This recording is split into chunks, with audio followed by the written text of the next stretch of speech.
This hulking 1930s Cincinnati metal shaper rams forward with brutal force, shearing steel cold to reveal flat surfaces that stay true for generations. Your gleaming modern surface grinder, wired with sensors and servos, it scorches the workpiece, induces thermal warp, and spits out parts that pit and fail under real load. What forgotten engineering made the old way unbreakable?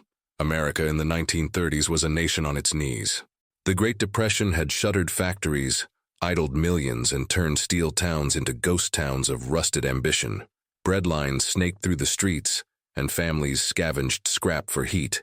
Yet beneath that despair, a flicker of defiance burned in machine shops from Cincinnati to Bridgeport. Orders trickled in, first from railroads patching worn couplings, then from automakers clawing back market share. But precision flat surfaces were the lifeblood. Machine beds, jibs, ways, the very bones of industry. Castings arrived rough and warped from sand molds, demanding taming into mirror-flat planes that slides and spindles could trust. Surface grinders existed, sure, but they were exotic luxuries, hand-built monstrosities costing as much as a house, reserved for the elite like Pratt & Whitney prepping for warbirds. For the rest, failure wasn't a setback. It was starvation. A botched locomotive frame meant no payday, no coal for winter. These shapers weren't options, they were lifelines, forged in the do-or-die forge of economic Armageddon. War clouds gathered over Europe by '39, and Uncle Sam needed an arsenal fast. No imports, no delays. American shops had to birth battleship gears and tank tracks from nothing, or watch the world burn without firing a shot. Enter the engineering sorcery that turned desperation into dominance. The cold shearing mastery of the metal shaper. Picture a behemoth of cast iron, frames weighing 5 tons apiece, bolted to foundations dug deep against the vibration that could crack city blocks. No flimsy aluminum extrusions here. The bed alone spans 8 feet, its mehanite cast ribs defying twist under load. Power came from a bull gear the size of a manhole cover, meshed to a crankpin throwing a ram up to 36 inches long. Stroke speeds crawled at 20 per minute, deliberate as a hangman's pendulum. At the business end, a single-point tool of high-speed steel or early carbide hunkered in the clapper box, the true secret sauce. This wasn't some passive holder. It was a mechanical marvel, pivoted on a stout hinge pin with a set screw for micro-adjust. Forward stroke, the ram's inertia, easily 2,000 pounds slamming at 50 feet per minute, drives the tool's edge into the workpiece with 10 tons of hydraulic equivalent pressure. Metal yields in a cold shear, atoms parting layer by layer without friction's fire. No RPM whine, no abrasive scream, just a deep resonant bite, peeling 0.010 inches per pass like cheese from a wire. Return stroke. Physics would drag the tool backward across the fresh cut, dulling the edge or gouging ridges. But the clapper box tilts upward 3 degrees on its pivot, lifting the tool clear by a hair's breadth, guided by gravity and the ram's momentum. No motors to fail, no electronics to glitch, just pure kinematic elegance, repeatable to 1,000th over 1,000,000 cycles. The beauty deepened in the metallurgy it preserved. Modern grinders whirl wheels at 6,000 SFPM, generating 1,200 degrees Fahrenheit in the arc, quenching unevenly to embed stresses that bloom into cracks under fatigue. The shaper? Ambient chill. Steel stays martensitic, grains undisturbed. The finish gleamed with shaper pores, microscopic valleys from the tool's edge, ideal for oil retention, self-lubricating ways that ran dry for decades. Table swivels on taper gibs, crossfeeds ratchet with hardened pawls, all oversized by a 10-to-1 safety factor. Overload? The belt slips on the pulley or the fuse blows, no catastrophic seizures. Heat from bearings wicked away by babbitt linings, pressure balanced by counterweights slung like prizefighter sandbags. Inertia ruled, start the flywheel spinning at 200 RPM, and it coasts through blackouts, storing kinetic energy equivalent to a rifle volley. Cincinnati's genius lay in finite element intuition before computers. Stresses mapped by slide rule, alloys poured to shrug off harmonics that would chatter a modern frame to ruin. Atlas shapers added quick-action vices clamping 2,000 pounds square. But the clapper remained universal, a testament to engineers who respected metal's soul over haste. Men fed these beasts, and it cost them dear. Operators were blacksmith-hewn, arms corded from cranking flywheels before electric starters. Shifts ran 16 hours in sweltering shops, air thick with oil mist and chips that flayed skin raw. The ram's thunder shook bones. One mistimed apron swing meant amputation at the feed lever. Tool bits snapped under inclusion-heavy wartime steel, shrapnel whipping at 100 feet per second. Eyes lost, faces gashed. Heat exhaustion felled the frail. Bends from awkward leans over the table twisted backs into permanent bows. No earplugs for the clatter. Deafness was a badge. Yet they persisted, wiping sweat, nursing edges with Arkansas stones, because a true flat meant paychecks flowed. Decades later, these shapers endure where silicon siblings crumble. A 37 Cincinnati in a Pennsylvania shed still laps dies to 0.005 inches flat, while a Haas grinder in the same shop warps aluminum blocks from coolant boil-off, its spindle bearings seized after 5,000 hours. Why? Planned obsolescence. Thin wall castings prioritize weight savings for shipping profit. Software updates brick controls yearly, and diamond wheels glaze over unless redressed hourly at $200 a pop. We chased speed, grind 10x faster, but sacrificed soul for quarterly earnings. Bridges like Baltimore's Key collapse not from age but composite decking delaminating under salt, echoing grinder-burned steel that fatigues prematurely. Old shapers laugh at such frailty. Their mass damps abuse that fries circuit boards. Today, survivors hum in museums like Dearborn's Henry Ford, or backroom shops shunning CNC. One Atlas presses on in a Texas oil field fab, outlasting 3 Fanics bricked by firmware whims. Progress? We've traded eternity for ephemera, wondering why nothing lasts while profits soar. But the Shapers' saga pressed on through the inferno of World War II, where their unyielding guts powered an industrial miracle that crushed empires. By 1941, with Pearl Harbor's smoke still rising, arsenals from Rock Island to Watervliet arsenals swelled with these cast-iron titans, churning out flatways for Sherman tank transmissions and B-17 bomb bay doors. No room for finesse. Raw castings poured from pig iron laced with sulfur impurities arrived scalding from cupolas, distorted by uneven cooling. Operators chained them down with forged clamps biting 5,000 pounds per square inch, then unleashed the ram's relentless pilgrimage. One foreman in Buffalo recalled feeding 24-hour shifts, the floor slick with coolant slop, as shapers birthed 500 gearbox faces weekly, each plane true to 0.001 inches across 24-inch spans. Failure? A warped saddle meant a Liberty ship delayed, troops exposed, Pacific Islands lost. These machines shouldered the load, their massive cross-sections, up to 12 inches thick in the columns, absorbing harmonics from unbalanced cranks that would vibrate a modern gantry to self-destruction. Victory in '45 unleashed a peacetime frenzy, but the shapers didn't retire.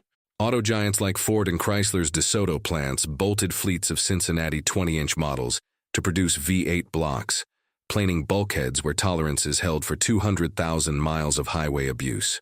Workers, now union-hardened with pensions on the line, battled summer forges where ambient heat hit 120 degrees Fahrenheit, lungs clogged by ferrous dust that painted phlegm black. Fingers mangled in quick-change tool posts became commonplace. One vet lost 3 to a jammed downfeed screw, yet returned next dawn, binding stumps with oily rags.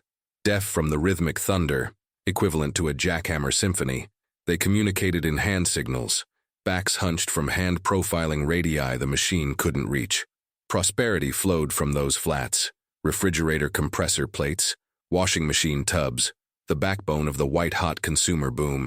By 1955, a single Atlas 12LF in a Cleveland job shop machined prototypes for GE jet turbines. Its table scarred from 20 years but deflection under 3 tons, still under 0.002 inches. Flywheels grooved from belts replaced thrice, spun with the authority of conserved momentum, outlasting electric drives that fried windings and voltage dips. The rot set in during the 1960s, as Japan flooded markets with cheap grinders, Okamotos and Chevalier knockoffs promising 10 times the throughput. American execs eyeing stock tickers scrapped shapers for tax write-offs, shipping them to Mexican yards where they rusted into art. Why? Profit margins shaved to bone. A shaper tied up 20 square feet for days per part. A grinder cleared it in hours, albeit with wheels costing $500 monthly and diamonds that shed grit into spindles. But the devil lurked in the details. Those post-war grinders relied on soluble oils that fermented into bacterial slime, gumming hydrostatic ways, and inducing 0.003-inch lobes from thermal bowing. Fast forward to the Haas era, a 2020 VF2 with integral grinder module, hyped for Industry 4.0, bricked itself in a Kansas fab shop when a Windows update corrupted the FANUC controller, stranding $80,000 in inventory. Plastic enclosures melted in a shop fire that a steel-clad shaper would have shrugged off, and servo ball screws whined to failure from preload loss, demanding $15,000 overhauls yearly. John Deere tractors, once hewn on shaper flats, now limp home with ECM failures, software glitches halting combines mid-harvest because agro dust infiltrated USB ports, a far cry from Babbitt bearings that lapped themselves smooth over decades. Consider the I-35W bridge catastrophe in Minneapolis 2007, not just undersized gussets, but grinder-finished plates that micro-cracked from heat-affected zones, propagating under cyclic truckloads until 13 souls plunged into the Mississippi. Engineering reports buried the lead. Thermal stresses from 5,000 SFPM wheels embedded hydrogen embrittlement, invisible until fatigue won. Old shapers? Their cold cuts left ductile surfaces, pores sipping oil to foil wear. Or the Boeing 737 MAX saga. Actuator faces ground to spec, yet warping from quench cracks led to sensor discord, dooming flights. Planned obsolescence sealed the fate. Modern machines engineered for 10-year amortizations. Frames of austempered ductile iron prone to chill cracks under overload. Unlike Meonite's slow-cooled homogeneity. Safety theater mandates added sensors that corrode in humid shops. False alarms halting production while OSHA tallies clicks over competence. Corporations chased ESG scores with recycled aluminum castings, 30% lighter but flexing like wet noodles under ram forces that old iron ate for breakfast. Survivors whisper warnings from obscurity. In a Vermont restoration barn, a 1942 Pratt & Whitney J1 shaper, repurposed for knife edges, still shears Inconel cold, its clapper pivot burnished to glass after 1.2 million strokes. Contrast a 2022 Okamoto ACC 3224FX, lauded for linear motors, now junked after coolant pump cavitation pitted the platen. Repair, $40,000, or buy new with subscription software locking features behind paywalls. Oil rigs off Louisiana boast refurbished Cincinnati's planing riser flanges to 40-foot lengths, impervious to saltwater spray that corrodes modern enclosures. Farmers in Iowa hoard Atlas relics for repair shop ways, mocking New Holland balers where plastic idlers shatter on chaff, forcing $2,000 dealer trips. The human toll evolved too. Today's operators tap screens in air-conditioned pods, yet suffer repetitive strain from joystick hunts, alienated from the visceral feedback of a tool-biting true. This fracture widened in the 1980s Reagan boom, as CNC evangelists preached speed over stamina. Shops ditched shapers for Mazak grinders, only to face backlash when ceramic wheels exploded from porosity. Shrapnel hospitalizing setup men. The shaper's legacy pulsed in stealth. Every iPhone case's milling base traces to flats prepped on emulators of that cold shear lineage, though adulterated by finite lifespans. We've optimized for throughput, not transcendence. Gears of nylon composites stripping under torque that bronze worms laughed at. Servos stalling on EMP-like surges from welders. The cost mounts. Landfills bulge with e-waste CNCs, while a single shaper relocation costs $50,000, but runs gratis for generations. Progress demands we question if velocity trumps valor, if the ram's deliberate strike yields to the grinder's frantic rasp without forfeiting the metal that built empires. As the Cold War dawned, shapers pivoted to the space race's unforgiving demands, planing the massive bases for Saturn V thrust chambers at North American Aviation's Los Angeles plant. These behemoths spanning 30-inch swings, tamed Invar alloy castings warped by cryogenic stresses, delivering flats so true that fuel valves sealed without gaskets for test firings, exceeding 7 million pounds of thrust. Engineers at Huntsville calibrated rams to shear at exactly 18 strokes per minute, matching the metal's shear modulus, to avoid work hardening that embrittled welds. One 1958 Cincinnati 16-inch model logged 500,000 hours straight, its bull gear teeth, forged from nickel-chromium steel, showing less than 0.002-inch flank wear, while adjacent Warner and Swayze grinders overheated during lunar module fixturing, their flood coolant turning to steam and bowing platins by 0.05 inches. Korea and Vietnam siphoned shapers to ordnance depots, where they machined recoil slides for 155mm howitzers, enduring jungle humidity that rusted modern magnetics into paralysis. A Detroit Arsenal survivor from 1943 still planes M1 Abrams precursor prototypes in private hands, its counterbalanced ram, weighted with 800 pounds of lead shot, deflecting less than a human hair under full tonnage, impervious to the power surges that toast inverter drives today. Post-war tooling booms saw Atlas 10LFs in Rochester's Kodak plants finishing camera body jibs, where the cold shears pores trapped lubriplate for friction coefficients under 0.02, outlasting Teflon coatings that gall on aluminum under vibration.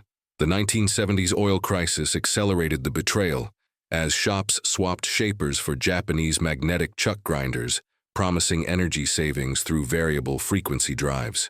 But those VFDs faltered under brownouts, harmonics frying IGBT transistors, and halting production lines mid-shift, stranding turbine blade roots unfinished.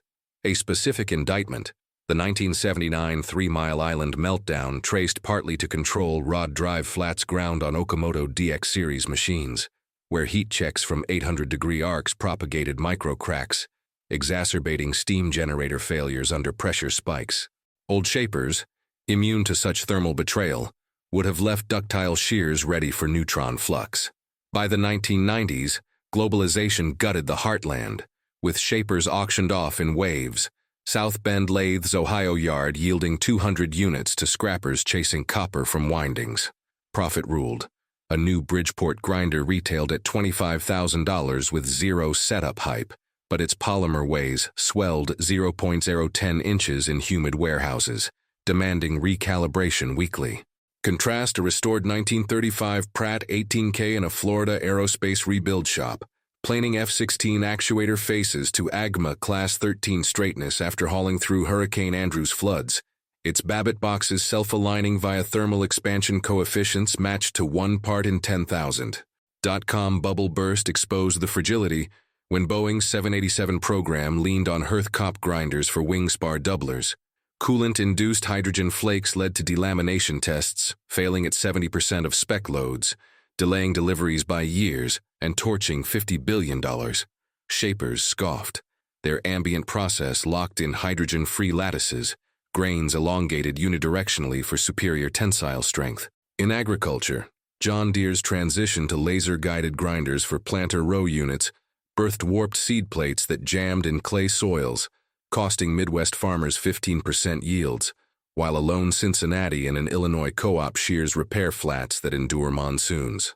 The 2008 crash sealed Obsolescence's triumph, with bailouts funding smart factories boasting IoT grinders from DMG Mori.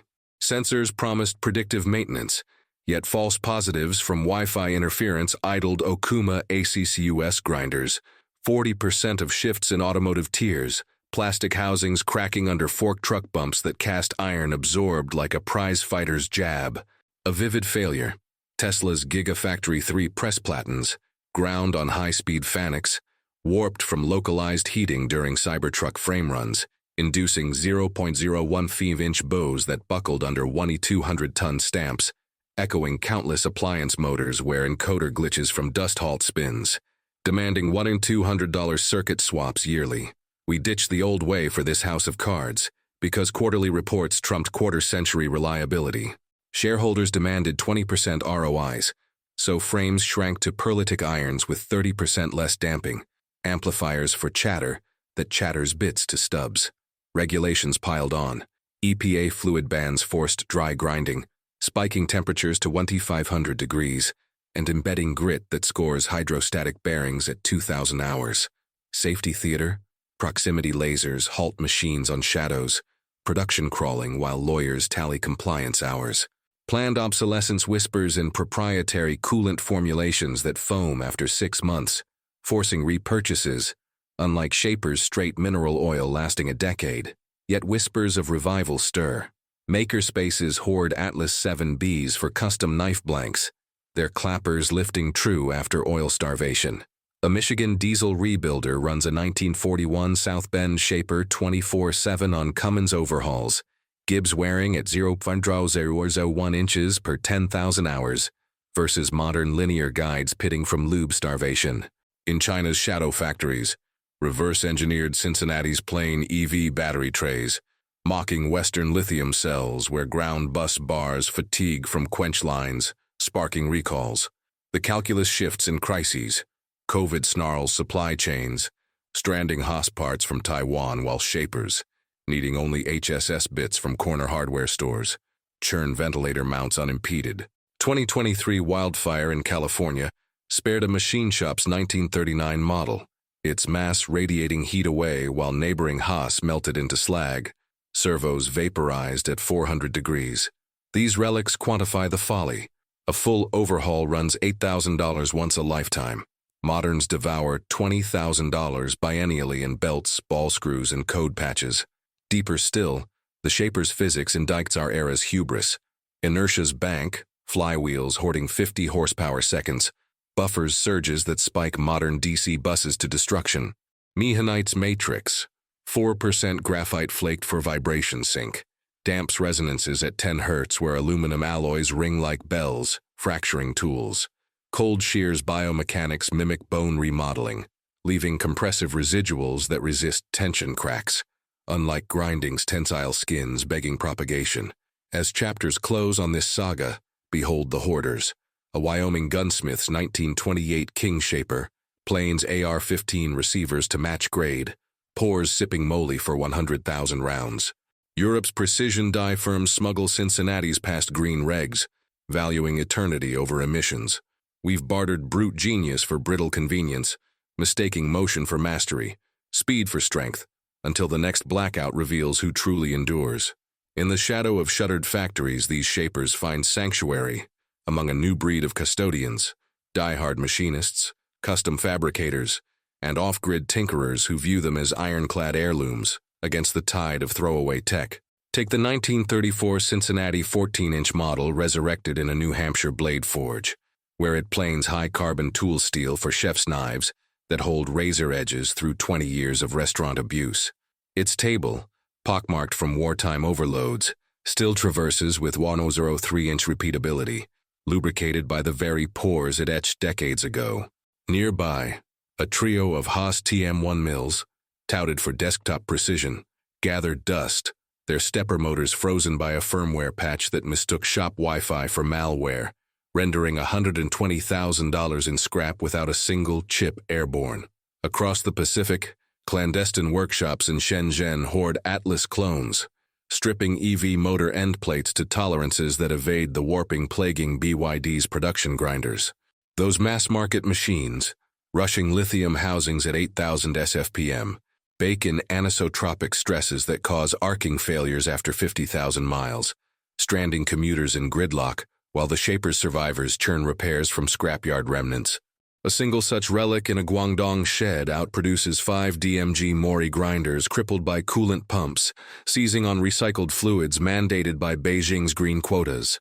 Pumps with plastic impellers that shatter under debris, loads the old Babbitt whispers would have lapped away. America's heartland harbors similar defiance. In Oklahoma's oil patch, a 1946 Pratt & Whitney 10A Plains pump jack counterweights from 4140 alloy, its ram thundering through 110-degree heat waves that melt epoxy adhesives on modern Doosan platens. The Shaper's counterweights, slung lead pigs untouched since Korea, balance inertia flawlessly, while those Doosans whine to halt when hydraulic reservoirs foam from synthetic oils engineered for low VOCs but high vapor lock. Farmers in Nebraska's co-ops fire up South Bend 7Bs for combine header flats, mocking Case IH's laser-trimmed sickles where ground edges embrittle from flash quenching, snapping midfield, and dooming harvests to rot. One grizzled operator tallies his 1939 Atlas logging 800,000 hours, Gibbs honed by hand files alone, versus a neighbor's Mazak Integrex junked at 12,000 after a smart sensor suite hallucinated overloads from harvest dust. Aerospace echoes the divide. Lockheed's Skunk Works quietly contracts heritage shapers for hypersonic wind tunnel blocks, where cold-sheared Inconel deflects less than 0.001 inches under Mach 12 plasma flows, surfaces that modern creep-feed grinders scorch into hydrogen traps, risking delums at 2,000 Kelvin.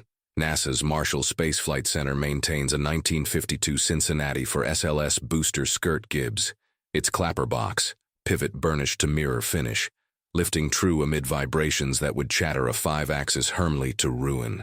Contrast SpaceX's Starship fairing rings, ground on Makino IQ500s whose wheels glaze on titanium matrix composites, inducing lobes that propagate in re-entry shear, nearly scrapping prototypes until hand planing intervened. The human equation shifts too, from raw peril to sanitized sterility. Today's techs hunch over tablets in climate-controlled bays, fingers numb from swipe fatigue, eyes strained by glitchy GUIs that demand constant retraining, alienation from the machine's honest growl. A California CNC jockey recounts his Okamoto glazing mid-run on a titanium forging, forcing overtime scrubs while the shop's loaner shaper idled unused, its operator nursing a bad back from authentic toil, but grinning at the flawless finish. No amputations from rams, but carpal havoc from endless overrides. Psyches frayed by alerts proclaiming thermal anomaly on cool steel. Why no wholesale return? The alchemy's lost. Foundries no longer pour mehanite with the patient chills that forge vibration sinks. Patterns scrapped for 3D printed sand that warps under poor heat. Supply chains choke on HSS bits rarefied by rare earth tariffs, while shaper footprints devour floor space prime for robot arms stacking widgets. Unions block the grind, retraining 401ks vested in Haas leases, not flywheel overhauls. Regs compound it. OSHA's laser curtains unfit the open rams. EPA's sump audits deem mineral oil legacy pollutants, despite zero spills in 80 years. Corporations lock in lockout. Proprietary grind fluids expire on schedule. Servos warranted to failure, ensuring capex churn. Yet reckoning looms. Ukraine's drone war revives shapers in Lviv basements, planing launcher rails immune to EMPs that fry Russian grinders' PLCs. A 2024 blackout in Texas spared shaper-equipped fabs, while Siemens Sinematics halted on capacitor pops, underscoring inertia's quiet tyranny. Landfills swell with 15-ton CNC hulks. Recycling yields pennies, while one shaper shipment costs fortunes but births infinities. Philosophers of the forge knew, true progress tempers haste with humility, honoring metal's memory over metric's mirage. We've gilded fragility as innovation, piling code upon castings until the first tremor topples the tower, proving the shaper's silent stroke, deliberate and deathless, indicts our sprint toward obsolescence. In its enduring ram, we glimpse the cost. Empires forged in cold steel crumble to silicon shards, unless we reclaim the brute wisdom that outlasts us all.